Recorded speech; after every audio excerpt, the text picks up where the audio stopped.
Assalamualaikum warahmatullahi wabarakatuh. Alhamdulillahi wassalatu wassalamu ala Rasulillah wa ala alihi wa sahbihi wa man walahu amma ba'd. Puji beserta syukur marilah kita panjatkan kepada Allah Subhanahu wa taala yang telah memberikan beribu-ribu nikmat. Tidak lupa salawat dan salam tercurahkan kepada Nabi Muhammad SAW, keluarganya beserta sahabat. Semoga kita semua mendapatkan syafaatnya dan mendapat petunjuk hingga hari kiamat nanti. Pada kesempatan saya akan membawakan kultum tentang empat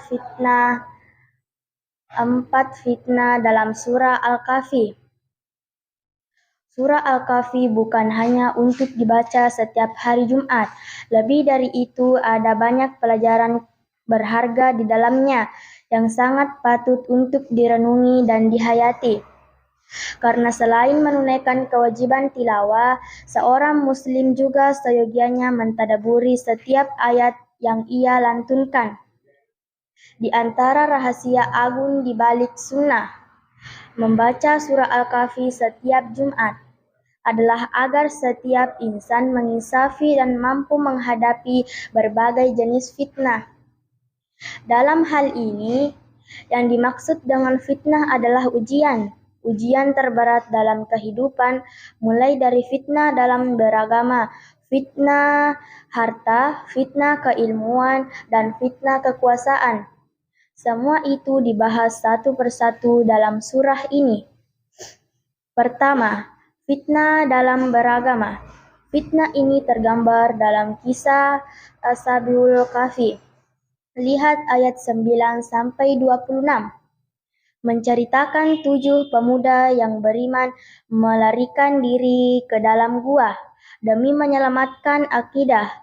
309 tahun lamanya mereka ditidurkan ditemani seekor anjing. Kisah ini menjadi salah satu keajaiban yang belum ada duanya sepanjang sejarah manusia. Pesan moralnya, pegang teguhlah agama Allah karena pertolongannya senantiasa membersamai para hamba beriman. Kedua, fitnah harta. Fitnah ini terdapat dalam kisah Sahibul Jannatain, pemilik 2 kebun anggur yang dikelilingi pohon-pohon kurma sebagai pagarnya. Di antara kedua kebun itu terdapat ladang. Allah alirkan air ke dalamnya. Namun sang pemilik kebun bersifat congkak, membanggakan kekayaan yang dimiliki. Ia berkata kepada temannya yang beriman tapi miskin, "Ana aghzaru minka ma'alan wa assu nafaran." Hartaku lebih banyak dibandingkan hartamu, dan para pengikutku lebih kuat. Lihat ayat 32-34. Bukan hanya itu, si pemilik kebun yang merasa tatanan kebunnya itu luar biasa, canggih dan rapi, mengira bahwa aset berharganya bersifat abadi. Lebih parah lagi, ia mengingkari datangnya hari kiamat. Lihat ayat 36-37. Maka kawannya yang beriman memberinya nasihat dan mengajarinya sebuah doa agar tidak jumawa.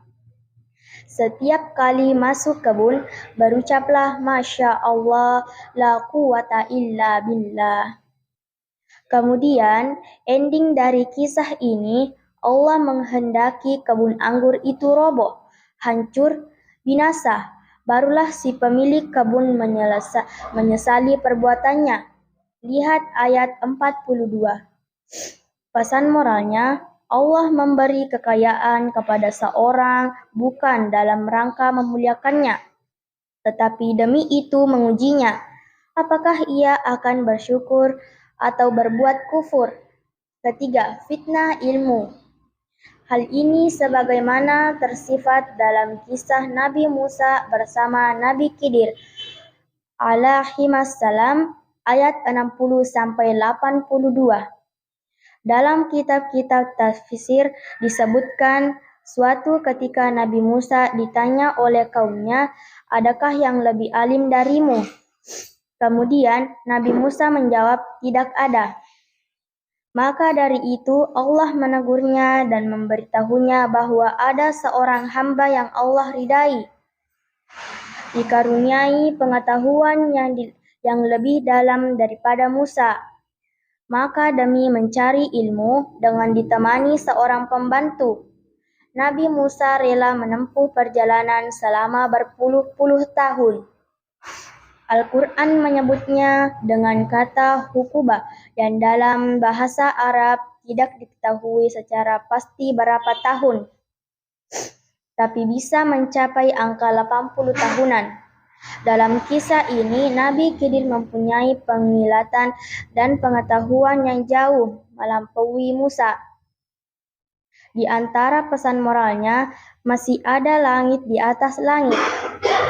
Sehebat apapun Nabi Musa yang berhasil mengalahkan Fir'aun, masih ada Nabi Khidir yang mengetahui banyak hal yang luput dari pengetahuan banyak orang. Ilmu khusus Allah yang berikan kepada Khidir menjadi mukjizat yang membuktikan kenabiannya. Dalam kisah ini juga dapat dipetik hikmah pentingnya perjuangan dan pengembaraan demi ilmu dan berkhidmat kepada guru. Keempat, fitnah kekuasaan. Seringkali ketika seorang manusia diberi kekuasaan, ia berlaku zalim dan bertindak semena-mena. Bahkan ada yang terlalu melampaui batas sampai mendaku diri sebagai Tuhan. Nah, dalam surah Al-Kahfi ini, Allah memberikan contoh penguasaan yang ideal.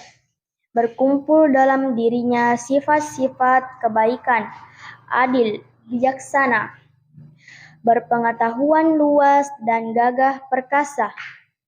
Ia bernama Zulkarnain, penguasa dunia yang melegenda. Kisahnya terbentang mulai dari ayat 83 sampai ayat 98. Ada sebuah teori yang mengaitkan Zulkarnain dengan Alexander the Great dari Makedonia. Ada pula yang mendukung teori bahwa Zulkarnain adalah Kirus Agung dari Persia. Tetapi penulis lebih mutmain, merasa tenang dan nyaman untuk mendukung teori yang mengatakan bahwa Zulkarnain adalah Zulkarnain, bukan Kirus, bukan pula Alexander. Wallahu alam bis-shawab. Demikianlah, di atas sudah dijelaskan 4 jenis fitnah dalam 4 kisah yang indah, unik, dan inspiratif dalam surah Al-Kahfi. Apabila dipikir dalam-dalam, nama Al-Kahfi untuk surah ini sangat tepat sekali. Bukan hanya karena memuat kisah yang bersangkutan dengannya, tetapi menyiratkan pesan bahwa Al-Kahfi yang berarti gua sering menjadi tempat tujuan untuk berlindung dari serang fisik. Begitu pula surah Al-Kahfi, baginda Nabi sangat menganjurkan agar umatnya membaca surah Al-Kahfi sebagai upaya untuk berlindung dengannya dari berbagai jenis bahaya fitnah, terutama fitnah Dajjal. Mudah-mudahan ulasan ini memberi faedah kepada setiap pembaca agar ayat-ayat Al-Quran terasa lebih bermakna, yakni dengan menghayati setiap ayatnya, memahami setiap pesannya, memetik setiap hikmah di dalamnya, lalu berpegang teguh dengannya. Wallahu al-muwaffiq ila aqmatif thariq. Wabillahi taufiq wa sahada. Wassalamu alaikum warahmatullahi wabarakatuh.